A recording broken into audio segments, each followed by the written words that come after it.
by time and we don't have some questions to me left, please contact me by using this email, Vadim Mironov at innoSTage.group.ru. Please send, I'm sending you my best regards and goodbye.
Well, hello, good afternoon, dear participants, dear guests by the standoff.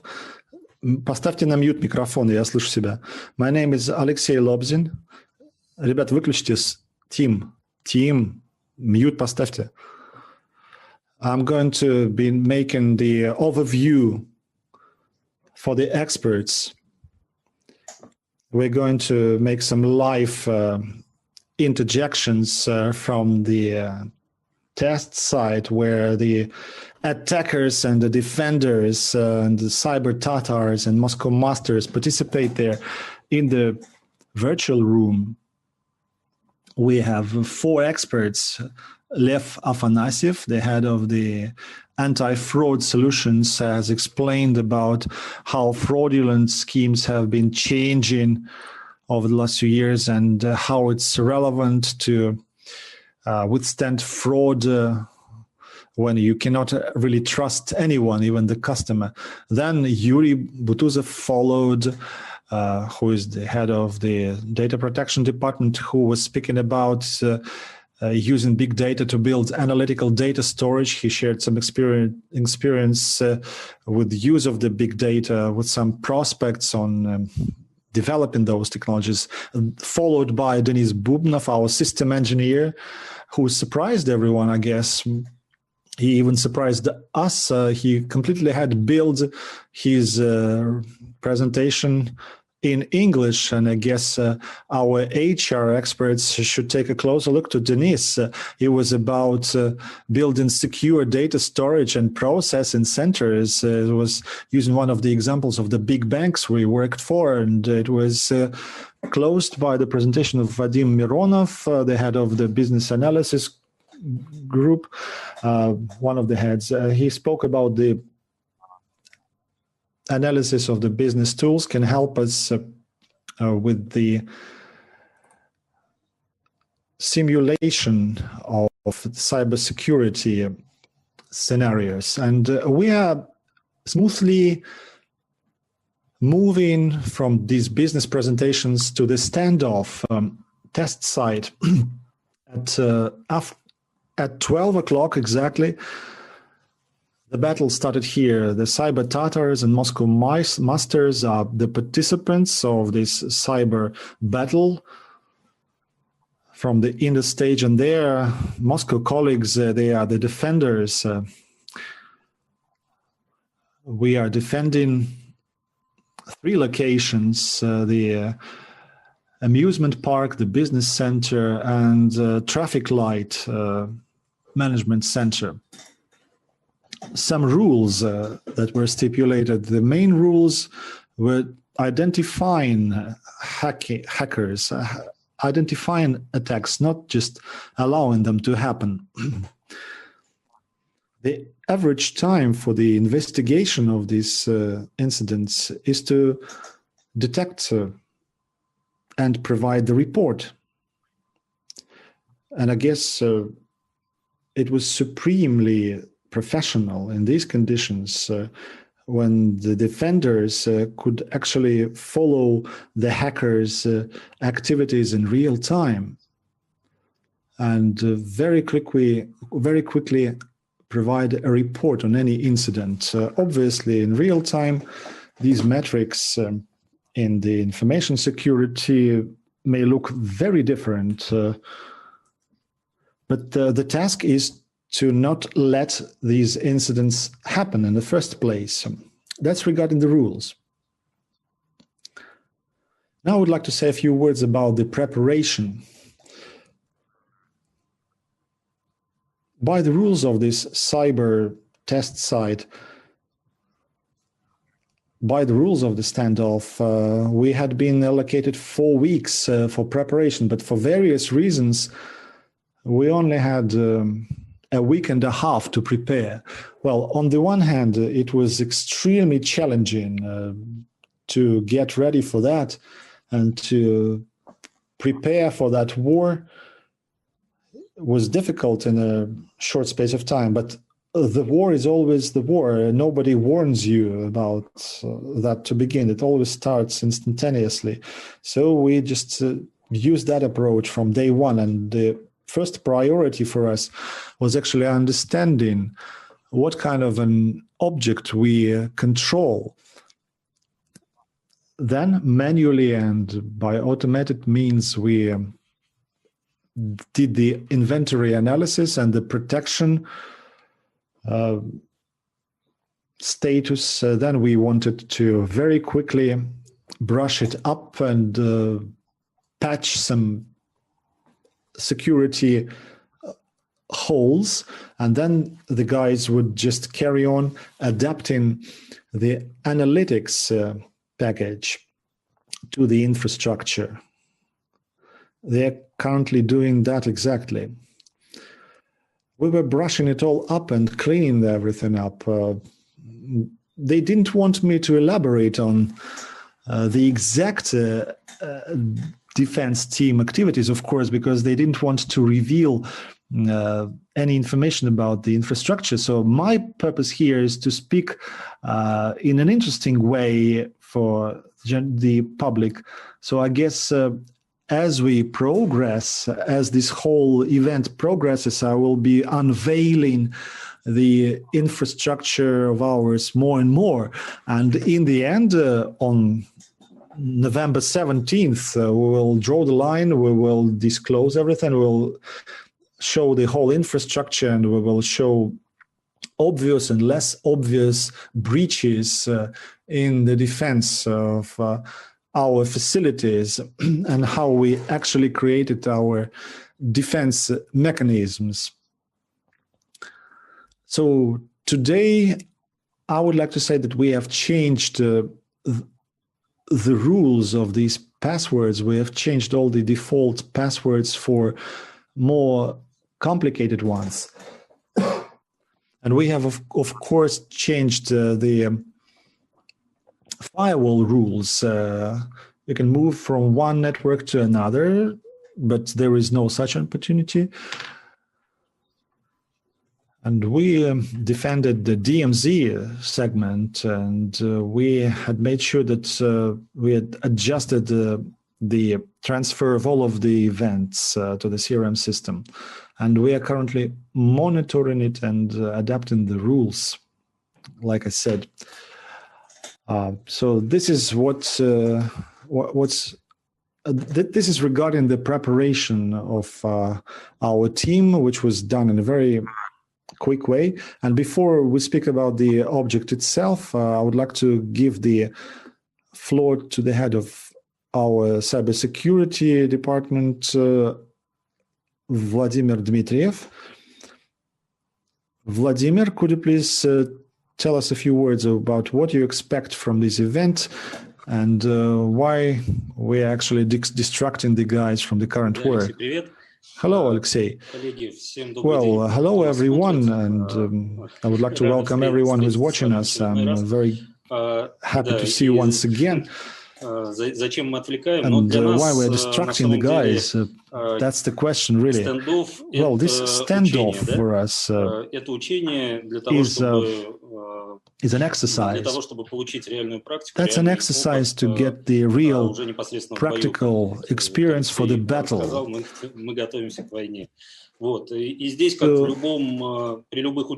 if you want peace, you need to prepare for war. The more you prepare, the stronger you become. And the main goal for us is to find a match, find our match, and to test our abilities, to test our experience, and thus increase our professional level and our skill level. For these 6 days, we hope that we will move forward significantly and will be doing much better thanks to the managers of these events and find something more interesting. Thank you, Vladimir. Thanks for joining in. And we are going back to the cyber test site. That's the standoff site. These are the items we need to defend. What are the systems that exist there? First of all, the VIP resources, the state portal where you can buy tickets, for example, to the amusement park, or you can check your information on your road fines, on your fines.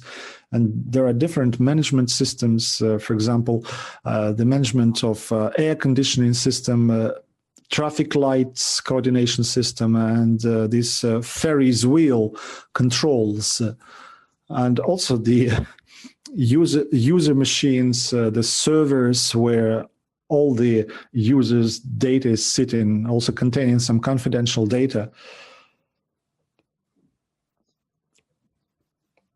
The business risks are all related to the interference with these systems. That's what the hackers are about to do, and you can see such business risks on the slide. The hacker's task is to implement all these business risks and expose them. We need to prevent this from happening, and we need to understand where these threats are coming from. By projecting this particular model to the real world environment, we know that if we temporarily stop the Ferris wheel, it may impose a very minor threat. But if we take over all of the traffic light system in the city and switch green lights everywhere, you can completely collapse the whole traffic in the city, resulting in lots and lots of damage and losses and fatalities. But if we damage the cooling system of a reactor, you may have a disastrous effect of a technological breakdown, meltdown. It's interesting for us, of course, but of course we will be revealing more details about that in our upcoming sessions in the end of each day. So far, what's happened today? At 12 o'clock, all of a sudden, you know, it always happens all of a sudden, like winter comes all of a sudden. At 12:24, we started registering lots and lots of scanning activities and different attempts to get access to our infrastructure. In real life, would never ever be fixing so many, so it's new experience for us. As we agreed with the organizers, with the managers of the event, the attempts of physical scanning and password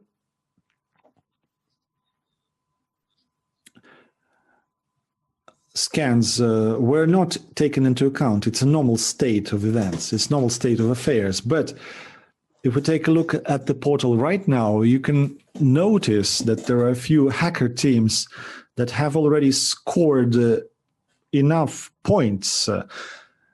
And these points so far are fortunately not on our facilities. We had been able to report about one of the incidents we identified. I'm not yet ready to disclose it completely and show the systems and tools on the screen where it was exactly detected. But next time, I'll go back to you and we'll safely visualize it and explain how we investigated that. We identified the GitLab configuration error, which allows to create the remote account and log in to the operating system. Later, this vulnerability can be used to further penetrate the infrastructure and move between the networks. We have completely described this mechanism of acquiring the data, these privileges, with a certain format, and we have completely described this and reported this vulnerability to the managers of the event. It has been accepted. And right now, I should say that this introduction report about the standoff and about the first innoSTage experience is running close to the end. We are keeping the finger on the pulse of all of the events. Tomorrow we'll have a very packed agenda as well. In our breakout session, we have our battle running online, which you can follow on the Standoff website. Please keep your finger on the pulse and see you next time. Goodbye.